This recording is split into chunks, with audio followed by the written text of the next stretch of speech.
નમસ્કાર દર્શક મિત્રો, આપની સાથે હું ભગવતી વિશાવડિયા અબ તક બુલેટિનમાં આપનું હાર્દિક સ્વાગત કરું છું।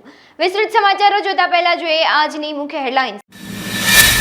કેન્દ્રીય મંત્રી નિર્મલા સીતારમણે વચગાળાનું નાણાકીય વર્ષ 2024-25નું બજેટ સંસદમાં રજૂ કર્યું। રાજ્યમાં છેલ્લા 24 કલાકમાં ભૂકંપના 8 આંચકા અનુભવાયા। ગાંધીધામ આદિપુર કચ્છમાં રાજકોટ આવકવેરા વિભાગનું મેગા સર્ચ ઓપરેશન। રાજ્યના 232 પીઆઈ અને 594 પીએસઆઈની બદલી કરાઈ। સમાચારો જોઈએ વિસ્તૃતમાં। નાણામંત્રી નિર્મલા સીતારમણ નાણાકીય વર્ષ 2024-25નું બજેટ સંસદમાં રજૂ કર્યું હતું, ત્યારે કેન્દ્રની મોદી સરકારના બીજા કાર્યકાળનું આ અંતિમ બજેટ હતું। નાણાપ્રધાન બજેટ સંબોધનમાં જણાવ્યું હતું કે આ વર્ષે બજેટ સરકાર એવી આર્થિક નીતિ અપનાવશે જે લોકોની આકાંક્ષાઓને પરિપૂર્ણ કરશે અને સર્વસમાવેશ વિકાસ તરફ દોરી જશે। આર્થિક નીતિઓને અસરકારક રીતે લાગુ કરવા માટે રાજ્યો સાથે મળીને કામ કરશે। સરકારનો 3 કરોડ મકાનો બનાવવાનો લક્ષ્યાંક હાંસલ કરવામાં આવ્યો છે અને આગામી 5 વર્ષમાં 2 કરોડ વધુ મકાનો બનાવવાનું લક્ષ્ય છે। રૂફટોપ સોલાર સ્કીમ હેઠળ લોકોને 300 યુનિટ વીજળી મફતમાં ઉપલબ્ધ કરાવવામાં આવશે। In the last 10 years, the people of India are looking ahead to the future with hope and optimism. With the blessings of the people, when our government under the visionary and dynamic leadership of Honorable Prime Minister Shri Narendra Modi assumed office in 2014, the country was facing enormous challenges. With Sabka Saath, Sabka Vikas as its mantra, the government overcame those challenges in right earnest. Structural reforms were undertaken. Pro-people programs were formulated and implemented promptly. Conditions were created for more opportunities for employment and entrepreneurship. The economy got a new vigor. The fruits of development started reaching the people at scale. The country got a new sense of purpose and hope. Naturally, the people blessed the government with a bigger mandate. In the second term, our government, under the leadership of Honorable Prime Minister, doubled down on its responsibilities to build a prosperous country with comprehensive development of all people and all regions. Our government strengthened its mantra to Sabka Saath, Sabka Vikas and Sabka Vishwas. Our development philosophy covered all elements of inclusivity, namely social inclusivity through coverage of all strata of the society, and geographical inclusivity through development of all regions of the country. With the whole of nation approach of Sabka Prayas, છેલ્લા કેટલાક સમયથી ઉત્તર ભારતની ધરા સતત ધ્રુજી રહી હતી। ઉત્તર ભારતના કેટલાક ભાગોમાં સતત ભૂકંપના આંચકા અનુભવાઈ રહ્યા છે, પરંતુ હવે ગુજરાતમાં પણ ભૂકંપની સિઝન બદલાઈ છે। છેલ્લા કચ્છમાં ભૂકંપમાં આંચકાઓ શરૂ થયા છે, ત્યારે કચ્છમાં છેલ્લા અઠવાડિયામાં 3 વાર ભૂકંપના આંચકા અનુભવાયા છે। આજે વહેલી સવારે કચ્છના ખાવડામાં 4 અને 2.4ની તીવ્રતાના 2 આંચકા અનુભવાતા લોકોમાં ભયનો માહોલ ફેલાયો છે।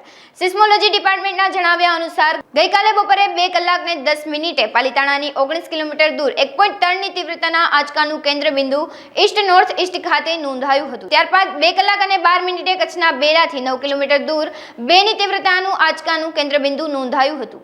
રાજકોટ આવકવેરા વિભાગ દ્વારા ગાંધીધામ આદિપુર અને કચ્છમાં મેગા સર્ચ ઓપરેશન હાથ ધરવામાં આવ્યું છે। આ સર્ચ ઓપરેશનમાં શ્રીરામ સોલ્ટ કિરણ રોડ લાઇન્સ એનઆર આંગણિયા પેઢીનો સમાવેશ થયો છે। વહેલી સવારથી જ આ ત્રણેય ગ્રુપ ઉપર આવકવેરા વિભાગના અધિકારીઓ દ્વારા તવાઈ બોલાવવામાં આવી હતી। રાજકોટના મેગા સર્ચ ઓપરેશન હોવાને કારણે 200થી વધુ અધિકારીઓ 24 સ્થળ ઉપર ઓપરેશનની કામગીરીમાં જોડાયા છે, જેમાં રાજકોટ, અમદાવાદ અને વડોદરાનો સમાવેશ થયો છે। આ મેગા સર્ચ ઓપરેશનમાં પ્રથમ વખત રાજકોટ ઇન્વેસ્ટિગેશન વિભાગના કુલ સ્ટાફના 90% અધિકારીઓ જ સર્ચ ઓપરેશનમાં જોડાયા છે, જ્યારે બાકી રહેતા અધિકારીઓ વિવિધ શહેરોમાંથી બોલાવવામાં આવ્યા છે, જેથી માહિતી લીક ના થઈ શકે। રાજકોટના પોલીસ બેડામાં બદલીની મોસમ ખીલી છે। રાજ્યના 232 બિન હથિયારી પોલીસ ઇન્સ્પેક્ટરની બદલીનો ઓર્ડર જાહેર કરવામાં આવ્યો છે, જેમાં રાજકોટ શહેરમાંથી 5 પીએસઆઈની બદલી કરવામાં આવી છે, જ્યારે 4 પીઆઈની રાજકોટ ખાતે નિમણૂક કરવામાં આવી છે. રાજકોટ ગ્રામ્યના 3 પીઆઈની બદલી સામે નવા 4 પીઆઈની નિમણૂક કરવામાં આવી છે. આ ઉપરાંત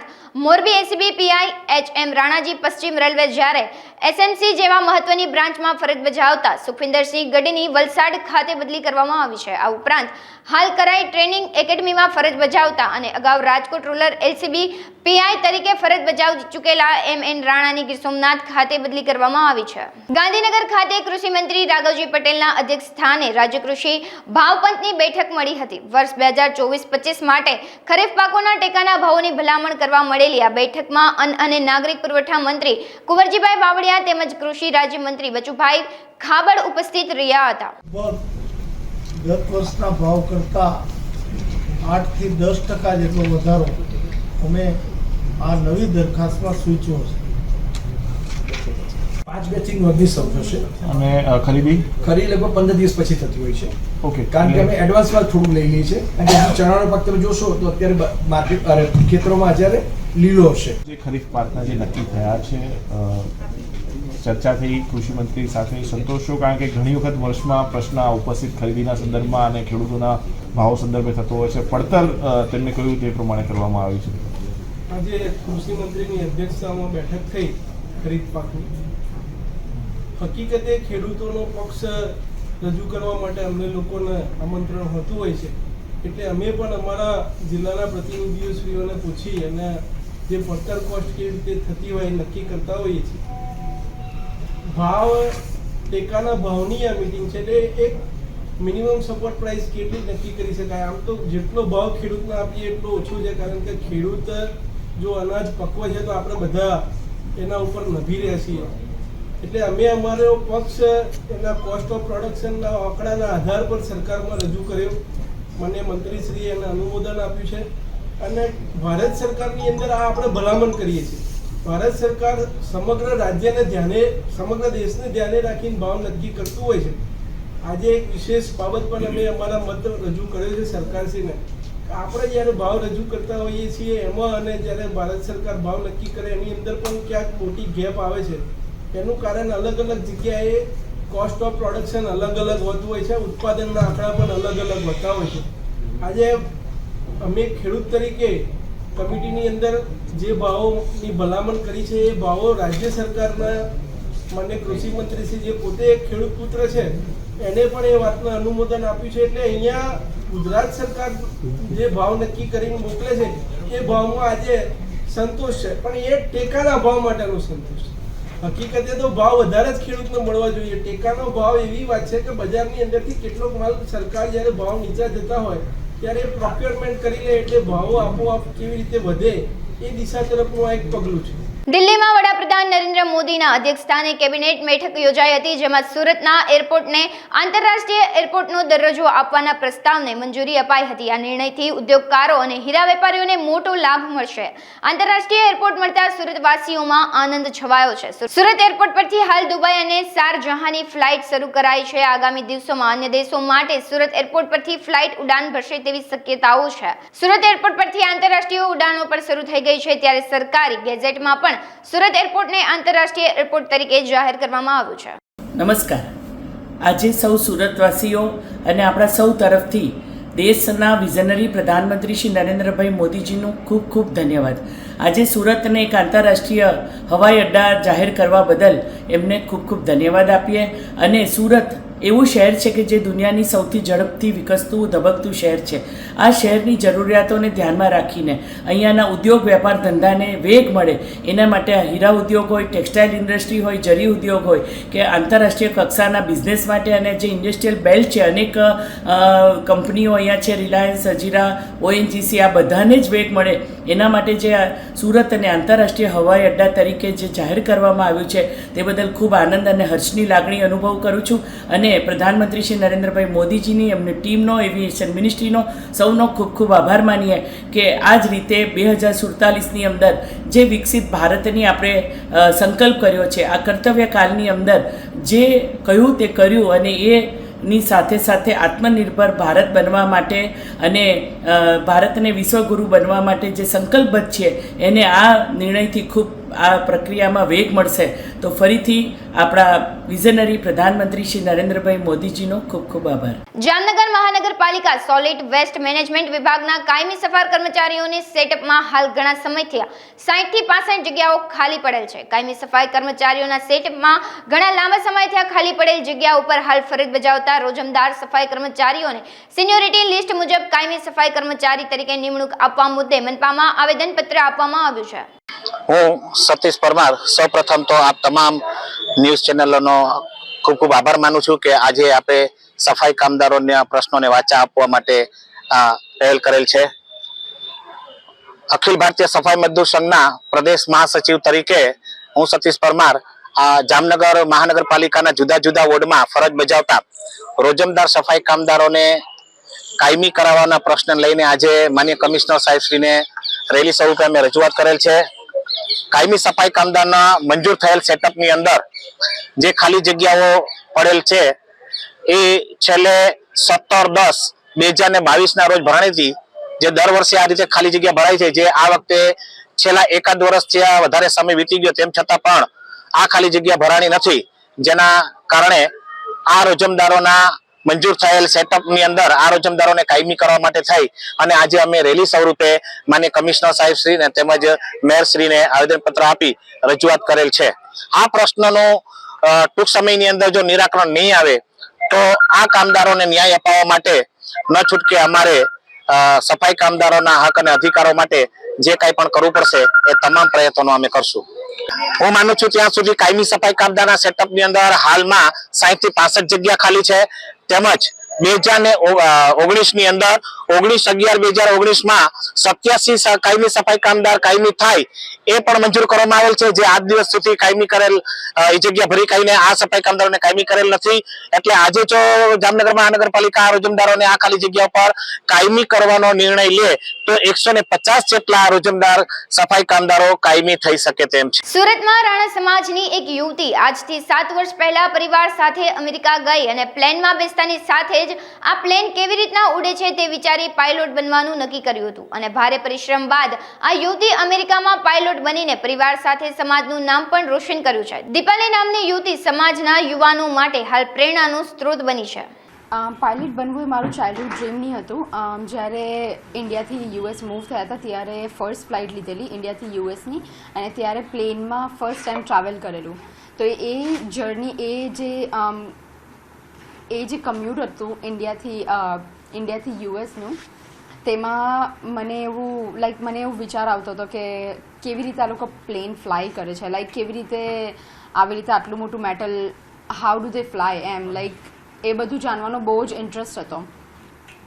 એટલે પછી ત્યારે હું વિચાર્યું કે મારે પાયલટ બનવું છે અને આ બધું પ્લેનના બારેમાં વધારે શીખવું છે અને આઈ વોન્ટ ટુ ફ્લાય એમ કરીને. જ્યારે યુએસ મૂવ થઈ પછી મેં મારું ગ્રેજ્યુએશન ત્યાં કમ્પ્લીટ કર્યું 10th 11th 12th એન્ડ પછી હું મારી ટ્રેનિંગના માટે મૂવ થઈ ગઈ. ટ્રેનિંગના માટે હું કેલિફોર્નિયા મૂવ થયા બાદ એકચ્યુઅલ સ્ટ્રગલ મારું સ્ટાર્ટ થયું. એકલા રહેવાનું, જોબ, સ્કૂલ, ટ્રેનિંગ બધું એકસાથે હેન્ડલ કરવાનું. સ્પેશિયલી હું પ્રોપર સુરતી છોકરી છું અને હું કોઈ પણ દિવસ મારી લાઈફમાં મારા ફેમિલીથી દૂર નથી રહી અને આમ અ ફેમિલી પર્સન. એટલે ઓલવેઝ કોઈ બી ફેસ્ટિવલ હોય, કશું બી ફંક્શન હોય, કંઈ પણ I am always with my family. તો ત્યાં બધા ફેસ્ટિવલ્સ બધું તમારી જાતે એકલા કરવું અને એ બધું થોડુંક હાર્ડ હતું. ઓફકોર્સ હું મારા ફેમિલીને બધાને મિસ કરતી હતી. એકલું જમવાનું કરવું અને એ બધું થોડુંક હાર્ડ હતું પહેલાં. ધીરે ધીરે આવી ગયું. એ મેઇન સ્ટ્રગલ હતો. ઓલ્સો તમે એકલા રહેવો, બધી વસ્તુ એકસાથે હેન્ડલ કરો અને આટલી હાર્ડ ટ્રેનિંગ ને બધું કરો એટલે તમારે મેન્ટલી બહુ ફ્રેશ રહેવું પડે. તો એના માટે પણ પહેલાં મને સ્ટ્રગલ થતી હતી. પણ ધીરે ધીરે આઈ મેડ શ્યોર કે બિકોઝ આઈ ન્યૂ કે મારે કરવાનું જ છે, તો આઈ મેડ શ્યોર કે જે પણ થાય ધીરે ધીરે જ સહી પણ હું કરી લેવા. તમે જે કોમ્યુનિટીમાંથી આવો છો, બોયઝ હોય છે તો ફાધરના બિઝનેસમાં બેઝ, ગર્લ્સ હોય તો બહુ નાની ઉંમરમાં એમના મેરેજ થઈ જાય છે. અને જ્યારે તમે પાયલોટ બનીને આવ્યા છો તો એવી ગર્લ્સ તમને મળે છે, શું કહે છે, તમે શું કહો છો? મને સ્પેશિયલી આપણે હું એવી સોસાયટીમાંથી છું કે ત્યાં લોકો તમને બધી જ રીતની વસ્તુઓ કહે છે. તો એવા લોકો પણ હતા જે લોકોએ મને કીધું કે લાઈક તારે આ ફિલ્ડ ચૂઝ નહીં કરવી જોઈતી હતી, લાઈક તારે મેરેજ કરી લેવાના હતા કોઈની સાથે ને એ બધું બહુ હતું. ને એવા પણ લોકો હતા, they are the people who are proud of me, the people who wants to see me growing. એવા લોકો પણ હતા જે લોકોને ગમતું હતું કે હું પાયલટની ટ્રેનિંગ કરું છું. એવા લોકો હતા જે લોકોને મારા થ્રુ ઇન્સ્પિરેશન મળે છે. તો એવા જ લોકો છે જે લોકો મને પ્રેમ આપે છે, મને મોટિવેશન આપે છે આ વસ્તુ કરવા માટે. તો અત્યારે જ્યારે હું આટલા ટાઈમ પછી ઇન્ડિયા આવી છું ને I am seeing a lot of people, like મારી આજુબાજુ અમારા ઘરમાં મેરેજ હતા હમણાં, ત્યાં પણ બધા મને એ જ રીતે એઝ અ પાયલટ જ ઓળખતા હતા. પહેલાં મને મારા દાદાના નામ થ્રુ, મારા પપ્પાના નામ થ્રુ બધા ઓળખતા હતા. આજે મને બધા એઝ એ પાયલટ ઓળખે છે. તો એ વસ્તુ બહુ જ like the feeling is like I can not explain એમ. I am very proud. I am very proud to say કે આઈ એમ અ સુરતી and I M a pilot. જૂનાગઢમાં જુલાઈ મહિનામાં ભારે વરસાદને લીધે પૂરની સ્થિતિ સર્જાઈ હતી. આ પૂરની સ્થિતિ વખતે અનેક ખાના ખરાબી સર્જાઈ હતી. આ સમગ્ર ઘટનાનું તારણ એવું આવ્યું હતું કે જૂનાગઢમાં જે જગ્યાએ વોકડો પસાર થાય છે તે જગ્યા પર દબાણને લીધે આ ખાના ખરાબી સર્જાય છે. આ અંગે સ્થાનિકોએ તંત્ર પર આક્ષેપ કરતા જણાવ્યું હતું કે આ વોકડા પરના તમામ દબાણો જલ્દીથી દૂર થઈ જાય તે માટે સીએમ દ્વારા વારંવાર સૂચના આપવામાં આવી હતી. આમ છતાં તંત્ર દ્વારા કોઈ કાર્યવાહી કરવામાં આવી નથી. નબળો ધણી બૈરી પર સુરો, આ કહેવત, આ ઉક્તિ જૂનાગઢ કોર્પોરેશનના પદાધિકારીઓની મારફત અધિકારીઓને પણ સમાન રીતે લાગુ પડે છે. આ એટલા માટે કહેવું પડે છે કારણ કે તાજેતરમાં જ મુખ્યમંત્રીશ્રીને વાલા થવા માટે, મુખ્યમંત્રીશ્રી સમક્ષ કાલા વાલા કરવા માટે જૂનાગઢ કોર્પોરેશને દબાણ હટાવની કામગીરી શરૂ કરી. શું કર્યું? માત્ર ગરીબોના ઝૂંપડા જ તોડ્યા. હકીકતે જે લોકોનું દબાણ છે એવાઓને નોટિસ આપી અને સંતોષ માન્યો. વાર તહેવારે ગરીબોના ઝૂંપડા હોય કે રેકડી કેબિનની વાત હોય એ દૂર કરીને જ સંતોષ માનતું જૂનાગઢ કોર્પોરેશન હકીકતે જે દબાણ છે એ દૂર તો નથી કરી શકતું, પણ કેટલાક વગદારોને નોટિસ પણ નથી પાઠવી શકતું. આ એટલા માટે વાત કરવામાં આવે છે કારણ કે જૂનાગઢ કોર્પોરેશન ક્યાંક ને ક્યાંક પોતાની મેલી નીતિ છુપાવવા, પોતાનો વાંક છુપાવવા, ભ્રષ્ટ અધિકારીઓનો ભ્રષ્ટાચાર છુપાવવા કે રાજકીય લોકોથી લાજ કાઢવા માટે હકીકતે નક્કર કામગીરી નથી કરતું. એ રેકોર્ડ પર છે. વોકડા ઉપર ના જે દબાણો છે એ દૂર કરવાની કાર્યવાહી કાઢવાથી મહાનગરપાલિકા દ્વારા કરવામાં આવી છે. કામગીરી પૂર્ણ નથી થઈ, કામગીરી હજી શરૂ થઈ છે. એટલે જેટલા આસામીઓને નોટિસ આપવામાં આવી છે, સાથે સાથે કલેક્ટરશ્રી, કમિશનરશ્રી અને લેન્ડ રેકર્ડ દ્વારા જે માપણી કરવામાં આવી છે અને જે માપણીમાં જે દબાણ આવશે એને દૂર કરવાની કાર્યવાહી હાલ મહાનગરપાલિકા કરી રહી છે. અત્યાર સુધીમાં અંદાજિત 107 નોટિસ બજાવવામાં આવી છે. સાથે સાથે છાપામાં પણ જાહેર નોટિસ આપી દીધી કે જેના વોકડામાં દબાણ છે એ તાત્કાલિક સ્વખર્ચે દૂર કરી દેવા, નકર મહાનગરપાલિકા અને રેવન્યુ વિભાગ અને લેન્ડ રેકર્ડ દ્વારા આની પર કાર્યવાહી કરવામાં આવશે. હરેશભાઈ, ક્યાંક એવી પણ વાત હતી કે જે તે સમયે બાંધકામ શાખા અને એસટીપીઓ દ્વારા જ આ બાંધકામને મંજૂરી આપવામાં આવી હતી. હવે એ જ બાંધકામને દૂર કરવામાં આવશે એટલે એવી વાત છે, પરંતુ હાલમાં હજી સુધી કોઈ પણ જે બાંધકામ મંજૂરીઓ આપવામાં આવેલ હશે, કદાચ એ મંજૂરીને તપાસતા અને એ જગ્યાને તપાસતા જો વોકડાના દબાણમાં હશે તો એની ઉપર કાર્યવાહી, કદાચ અધિકારી હશે તો એની ઉપર પણ કાર્યવાહી કરવામાં આવશે અને જેને ગેરકાયદેસર બાંધકામ કર્યું છે એની પણ કાર્યવાહી કરવામાં આવશે. આમ જોઈ તો જે કાઢવાના શરૂઆત થાય છે ત્યાંથી ટીપી લાગુ થયેલ છે. એટલે ટીપીના જે ફાઇનલ પ્લોટમાં બાંધકામ થયેલા છે એ માં જ મહાનગરપાલિકાએ મંજૂરી આપી એવું મારા ધ્યાને આવે છે. બાકી વોકડામાં, દબાણમાં અને ગેરકાયદેસર જગ્યામાં મહાનગરપાલિકાએ બાંધકામ મંજૂરી આપી નથી. હજી પણ આપણે કાઢવાને નદી જ ગણીએ છીએ. અને જે ભૂતકાળમાં જે માપ હતું એ લેન્ડ રેકોર્ડે એના વર્ષો જૂના બધા જ રેકોર્ડો તપાસી અને માપણી શીટ તૈયાર કરી છે. અને જે લેન્ડ રેકોર્ડે જે માપણી શીટ તૈયાર કરી એ પ્રમાણે વોકડાનું જે પણ દબાણ હશે એ દૂર કરવામાં આવશે. હવે કેટલા દિવસ કાર્યવાહી આવશે અને કઈ રીતે એટલે કાર્યવાહી શરૂ થઈ છે, એટલે કાર્યવાહી પૂરી કરવાની છે. એટલે ફરીથી કોઈને નોટિસ રહી ગઈ તો નોટિસ દેવાની કાર્યવાહી શરૂ છે, ક્યાંય માપણી શરૂ છે. એટલે દબાણ અને સાથે સાથે હોકળા અને નદીઓ ઊંડી ઉતારવાની કામગીરી પણ. મારું નામ ધનુબેન જયંતિભાઈ સોલંકી. અમે આયા અમારો જનકભાઈ અમે તો નહીં તો 70 વર્ષથી તો અમે રહીશી, 70 વર્ષ થયા, એટલા વર્ષથી રહીશી રહ્યા. અને અમને આ 3 વખત અમને નોટિસ આવી છે. એમ નથી કે 3 વખત જ આવી છે, અમને આ 3 વખત અમારા ઘર પાડ્યા છે રહ્યા. પેલા મસરૂભાઈ ના વખતમાં અમે વાડા વાવી ખાતા હતા, અમારા વાડામાં મકાન હતા. અમને મસરૂભાઈ એમ કીધું કે અમે જો તમને ચેક ડેમ ભરી દઈશી રહ્યા, આ ચેક ડેમ ભર્યા પછી તમારે કારવામાં ઉતરવાનું આવતું નથી અને કારવાની અંદર તમને આપીશી, એ તમારું લેવામાં કોઈ સરકારનું આવતું નથી. અમે કીધું હૈસે હાલો, અમને અમારું લેવા પૂરતું અમને દેતા હોય તો અમારે મંજૂર છે. અમારા સરકારથી આગળ વધવું નથી અમારે. તો અમે આ પાડીને બધા ચેક ડેમ પાડવાની દીધો. એના 35 વર્ષ છે. પાછો આ પુલ બન્યો, આ પુલ બનીને 3 વર્ષ થયા ત્યારે અમારું અડધા પોળા ઘર પાછા પાડી નાખ્યા. કે સરકારનું કામ ચાલુ છે, સરકારના આધાર તમે પડોમાં. તો અમે કીધું હશે ભલે અમારું ઘર પાડી નાખો, અમારા બધે 4 ઘર પાડી નાખ્યા. તો અમે જાતું કર્યું. આ પાછા 3 વર્ષ પછી પાછા લોકો આવ્યા કે આ પાછું આ બધું પાડી નાખો. અને અમને અમારું પાડું હતું તો અમારું 35 વર્ષ પહેલા પાડી નાખવું હતું. અમારા ઝૂંપડા હતા ત્યારે અમને કાઢી મેળવ્યા હતા. અમને અવારનવાર કાઢતા હતા. અમે ગરીબ માણસ, અમે ગીલાની મહેનત મજૂરી કરતા ફરી અને અમારી હેસિયત છે કે ના બનાવી હતી કે અમારા બાલ બસા લઈને હતા. અમે ક્યાં જાય? અમે સાહેબને અમારા સરકારને એટલી જ અમારી નિમ્ર વિનંતી છે કે અમે અત્યારે જાય તો ક્યાં જાય? અમારા ઝીણા બાલ બસા લઈને અમારી પાસે ડોક્યુમેન્ટ કે છે? અમારી પાસે છે આ ડોક્યુમેન્ટ, આવું જેવું તેવું અમારી પાસે છે.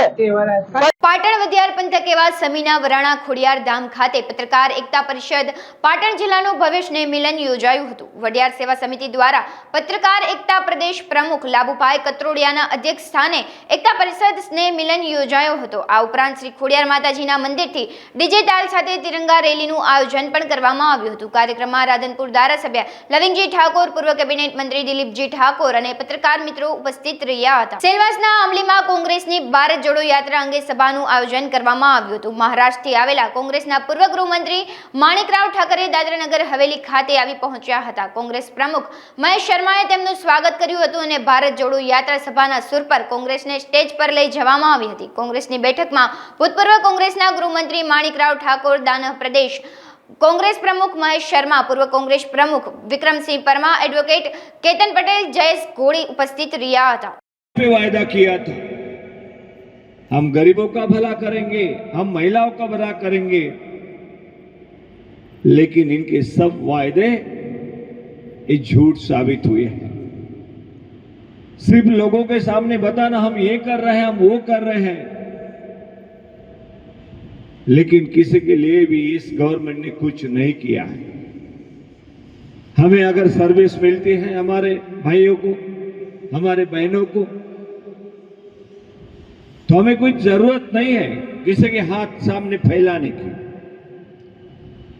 लेकिन वो समझते हैं कि जो अनाज कांग्रेस पार्टी के वक्त सोनिया जी गांधी ने हमारी जनता को कम दाम में फ्री में अनाज देने का ऐलान किया था और देना शुरू किया था, वही बात बता के कि हमने ये किया है वो किया है. लेकिन बेरोजगारों के लिए सम्मान के साथ अगर जीना है तो उनका हक मिलना चाहिए, उनको नौकरी मिलना चाहिए. लेकिन इन्होंने ना हमारे बहनों को कोई मदद नहीं की. मैं दमन दीव दादरा नगर प्रभारी, महाराष्ट्र सरकार में पूर्व गृहमंत्री रही चुक्या, एमने सिवाय अनेक खाताओं में मंत्री पद सुशोभित करेला छे. एमने नई जवाबदारी अपने संघ प्रदेश ने कांग्रेस ने मजबूत करवा माटे दिल्ही AICC थी प्रभारी बनाववामां आव्यो छे. आप બધાને મેં અપીલ કરું છું કે જોરદાર તાળીઓથી સાહેબનું આપણે સ્વાગત કરીએ. श्री मानिकराव ठाकरे जी, यहाँ AIC से अल्पसंख्यक कोस्ट के लिए पधारे हुए माननीय LI जी, पूर्व प्रदेश अध्यक्ष श्री विक्रम भाई, श्री केतन भाई, पूर्व सांसद प्रत्याशी श्री महेश भाई दोड़ी, ऊर्जावान आदिवासी नेता श्री अजीत भाई माला, श्री जुबेर भाई, शियाराम भाई, जितेंद्र जी, आप सभी का मैं हृदय से आभार व्यक्त करता हूँ. તમે અહીંયા પધારેલા મોટી સંખ્યામાં સવારથી આવીને બેઠા છો એમના માટે હું તમારો બહુ બહુ આભારી છું. સાહેબને આવવામાં લેટ થઈ, કારણ બોમ્બેનો રસ્તાનું કામ ચાલે એટલે ટ્રાફિકમાં 2 કલાક. વાપી નગરપાલિકાના પ્રમુખ કાશ્મીરા શાહના અધ્યક્ષ સ્થાને ચીફ ઓફિસર કોમલ ધિનૈયા, IAS રાજેશ મૌર્ય અને પાલિકાની વિવિધ સમિતિના ચેરમેનો તેમજ અધિકારીઓની ઉપસ્થિતિમાં વાપી સેવા સદનના હોલમાં સામાન્ય સભા મળી હતી, જેમાં પાલિકા દ્વારા અગાઉ મળેલ સામાન્ય સભા અને કારોબારી સમિતિની નોંધને બહાલી આપવામાં આવી હતી. સાથે વર્ષ 2024-25નું 151 કરોડનું અંદાજિત બજેટ રજૂ કરાયું હતું.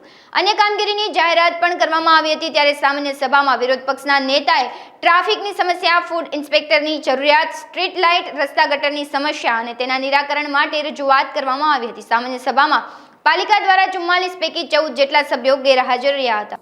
અંદાજિત આવક જે છે નગરપાલિકાની 24-25ની એ 94 કરોડના આજુબાજુ છે અને એટલે ટોટલ 151 કરોડનું બજેટ રજૂ કર્યું છે. અને અંદાજિત ખર્ચ જે એક્સપેક્ટેડ ખર્ચ છે 24-25નો એ 129 કરોડ 129 કરોડ જેટલો એક્સપેક્ટેડ છે. અને જે બંધ સિલક છે 24-25ની એ 22 કરોડના આસપાસ રહેશે. મહિલાઓને જે જાતીય સતામણી નિવારણ, પ્રતિબંધ અને અટકાયત અધિનિયમ 2013 સુપ્રીમ કોર્ટના આદેશ અનુસાર આ સમિતિની રચના કરવા આવી છે, જેમાં 50% જે સભ્ય છે એના 50% મહિલા હશે. અને આ જે સમિતિ છે એ એવી જગ્યા ઉપર લાગુ થાય જ્યાં 10થી વધારે કર્મચારીઓ કામ કરતા હોય છે. એટલે કે મહિલાઓને માનસિક અને શારીરિક કોઈ પણ રીતે કોઈ પણ હાનિ ના પહોંચે અને એ લોકો સારા એટમોસ્ફિયરમાં કામ કરી શકે એટલા માટે થઈને આ સમિતિની રચના કરવા આવી છે, જે ખૂબ જ ઇમ્પોર્ટન્ટ છે. અત્યારે જે 10% સરકારના પરિપત્ર મુજબ જે 10%નો મિલકત વધારો દર 2 વર્ષે કરવામાં આવે છે તે અત્યારે અમે મુલતવી રાખ્યો છે. લોકોની એવી વેપારીઓની અને વિસ્તારના લોકોની માંગને ધ્યાનમાં રાખી અને કારોબારી સમિતિમાં એનો ઠરાવ કરવામાં આવ્યો છે. મ્યુનિસિપલ બોન્ડમાં એવું છે કે સરકાર એવા પ્રોજેક્ટ્સ માંગે છે જેનાથી ઇન્કમ થઈ શકે. હાલ વાપી નગરપાલિકાના પાસે, જેમ આપ સૌ જાણો છો, જોગ્રાફિકલ કન્ડિશન્સના હિસાબથી એવું કહે કે એ પ્રોજેક્ટ્સ જે છે એ ઇન્કમ જનરેટિંગ પ્રોજેક્ટ્સ હોવા જોઈએ, જેમાં આપણી ત્યાં ફક્ત જમીનનો ખર્ચ જ ખૂબ વધારે થઈ જાય છે.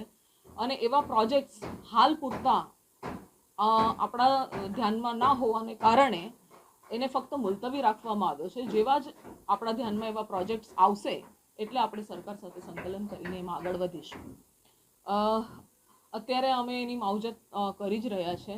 જ્યારે અમે જે આગળની એજન્સી એની પાસેથી હસ્તક લીધા હતા ત્યારે એ ખૂબ જ ખરાબ કન્ડિશનમાં હતા. અને એના પછી આપણે 3 તળાવ ઉપર આપણા જે સફાઈ કર્મચારીઓ છે એને લગાવીને તળાવથી માંડી અને એના જે એરિયાસ છે વોકિંગ, એ બધું આપણે ખૂબ જ સરસ એનું આયોજન કર્યું છે. પરંતુ એ ખૂબ મોટી પ્રોપર્ટીઝ છે એટલે એની નિભાવણી માટે થઈને ONM માટે આપણને કોઈને કોઈ એજન્સીની જરૂરત પડે જ, કારણ કે નગરપાલિકા એક સાથે આટલું બધું ભારણ અલગ અલગ જગ્યા ઉપર પહોંચી ના શકે. એની માટે થઈને આપણે એક્સપ્રેસ ઓફ ઇન્ટરેસ્ટના માધ્યમથી એજન્સીના રેટ્સ મંગાવીશું અને આપણને જે યોગ્ય લાગે, જે વ્યવસ્થિત નિભાવણી કરે અને લોકોને એ પ્રોપર્ટીઝનો બેનિફિટ મળે. ખાસ કરીને રિક્રિએશન માટે આપણા વાપી જેમ કે સિટી છે તો સાંજ પડે અને માણસને શાંતિ જોતી હોય તો એ આવા જગ્યાઓ પર જાય છે રિક્રિએશનના. ને જે ઇન્ટેન્શન હતો એ પૂરો નહોતો થતો, એટલે આપણે એને પોતાના હસ્તક કર્યા છે અને આગળ એવી એજન્સીને લાવવાની કોશિશ કરીશું કે જે આ ઇન્ટેન્શન પૂરો કરી શકે. અઠવા ગેટ વિસ્તારમાં યુવાનની સરા જાહેર હત્યા કરવામાં આવી હતી. ઘટનાને પગલે ઉમરા પોલીસે તપાસ શરૂ કરી છે. સમગ્ર ઘટનાની વાત કરીએ તો મૃતક યુવાનનું નામ પિન્ટુ નવશારીવાલા હોવાનું સામે આવ્યું હતું. પિન્ટુ અઠવા ગેટ વિસ્તારમાં પસાર થતો હતો તે દરમિયાન અજાણ્યા ઇસમો ત્યાં આવી ચડ્યા હતા અને પિન્ટુને 6 જેટલા તીક્ષ્ણ હથિયારના ઘા ઝીકી હત્યા કરવામાં આવી હતી. ગંભીર રીતે ઇજાગ્રસ્ત થયેલા પિન્ટુનું ઘટના સ્થળે જ મૃત્યુ થયું હતું. પૈસાની લેતી દેતીમાં યુવાનની હત્યા થઈ હોવાનું પ્રાથમિક અનુમાન સેવવામાં આવી રહ્યું છે. હાલ સમગ્ર મામલે ઉમરા પોલીસે મૃતદેહને પીએમ અર્થે ખસેડી હત્યાનો ગુનો નોંધી હત્યારોને પકડવાના ચક્રો ગતિમાન કર્યા છે. आज सुबह सूरत के उमरा पुलिस स्टेशन में अठवा गेट के पास में भगवान महावीर हॉस्पिटल है, उसके गेट नंबर 1 के सामने सुबह वहाँ से एक अठवा लाइन पुलिस स्टेशन का नाका लगा हुआ था, तो वहाँ हमारी एक LR पोस्टेड थी. उसको कुछ ऑटो रिक्शा वाले ने बताया कि वहाँ पे झगड़ा हो रहा है, तो ये करीब सुबह 2 बजे के आसपास की बात है. वो वहाँ गई तो वहाँ पे एक आदमी था, वो डेड हो गया है ऐसी स्थिति में था, उसके काफ़ी ब्लडिंग हो रही थी. तो उसके बाद में उसने 100 नंबर पे फ़ोन किया, PCR आई, 108 एम्बुलेंस को बुलाया गया और जो विक्टिम है उसको हॉस्पिटल में रेफ़र किया गया, सिविल हॉस्पिटल में. वहाँ उसको मृत जाहिर किया गया है और उनकी बॉडी पे 5 घाव हैं स्टेबिंग के. 3 घाव पीठ पे हैं, एक थाई पे है और एक इंडेक्स फिंगर और थंब के बीच में लेफ्ट हाथ पे है. मरण जनार है, उसका नाम पिंकेश उर्फे पिंटू रमेश भाई नौसारीवाला, ये नानपुरा सूरत का रहने वाला है. और आरोपियों की अभी पहचान नहीं हो पाई है, उसके लिए प्रयास जारी हैं और उमरा पुलिस स्टेशन में 302 का मुकदमा दाखिल करके आगे जांच चालू रखी गई है. ऐसा अभी कुछ सामने नहीं आया, पर उसके भाई का कहना है कि एक बंदा है उसने उसको फ़ोन किया था, तो उसके बारे में भी अभी जांच चल रही है. तो वो वेरीफाई करके और बाद में जब अरेस्ट हो जाएंगे आरोपी, उसके बाद में आपको डिटेल्ड इन्फॉर्मेशन प्रोवाइड कर दी जाएगी. હાલ સમાચારોમાં બસ આટલું જ. વધુ સમાચારો જોવા માટે તમે જોતા રહો અબ તક. નમસ્કાર.